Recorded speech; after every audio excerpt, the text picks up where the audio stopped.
દંડકારણ્યના ગાઢ જંગલમાં દૂર એક નાની ઝૂંપડીમાં શબરી નામની એક ભીલ સ્ત્રી રહેતી હતી. તે એક સરળ અને નિસ્વાર્થ હૃદયની સ્ત્રી હતી. નાનપણથી જ તેને ભગવાન રામમાં અતૂટ શ્રદ્ધા હતી. તેના ગુરુ મતંગ ઋષિએ તેને ભગવાન રામના મહિમા વિશે જણાવ્યું હતું અને કહ્યું હતું કે એક દિવસ તેઓ અવશ્ય તેની ઝૂંપડીમાં પધારશે. ગુરુના વચન પર શબરીને પૂર્ણ વિશ્વાસ હતો.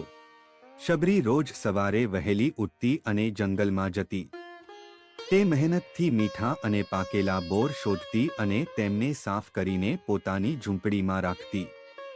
તે વિચારતી કે જ્યારે ભગવાન રામ આવશે ત્યારે તે તેમને આ બોર પ્રેમથી ખવડાવશે. વર્ષો વીતી ગયા, ઋતુઓ બદલાઈ ગઈ, પરંતુ શબરીની શ્રદ્ધા અને રાહ જોવાની તીવ્રતા ઓછી થઈ નહીં. તે રોજ એ જ આશામાં જીવતી હતી કે આજે રામ આવશે, આજે રામ આવશે. એક દિવસ જ્યારે ભગવાન રામ અને લક્ષ્મણ સીતાની શોધમાં વનમાં ભટકી રહ્યા હતા, ત્યારે તેઓ મતંગ ઋષિના આશ્રમ પાસેથી પસાર થયા અને પછી શબરીની ઝૂંપડી પાસે પહોંચ્યા.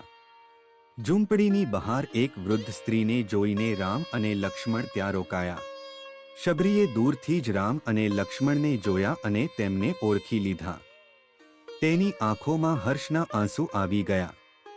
વર્ષોની તેની તપસ્યા અને રાહ આજે ફળી હતી.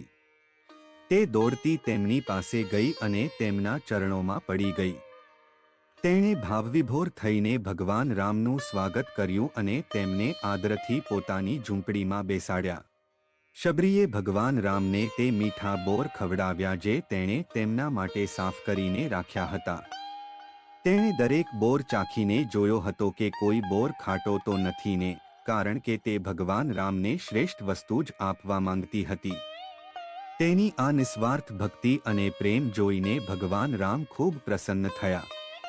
તેમણે શબરીના બોર પ્રેમથી ખાધા અને તેને આશીર્વાદ આપ્યા.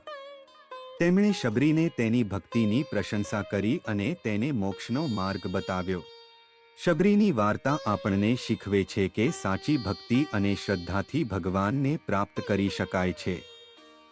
ભક્તિ માટે કોઈ ઉંમર, જાતિ કે વર્ગનો ભેદભાવ નથી હોતો. શબરીની નિસ્વાર્થ ભક્તિ અને અતૂટ શ્રદ્ધાએ ભગવાન રામને તેની તરફ આકર્ષિત કર્યા. આ વાર્તા આપણને એ પણ શીખવે છે કે ભગવાન ભાવનાના ભૂખ્યા છે, ભોગના નહીં.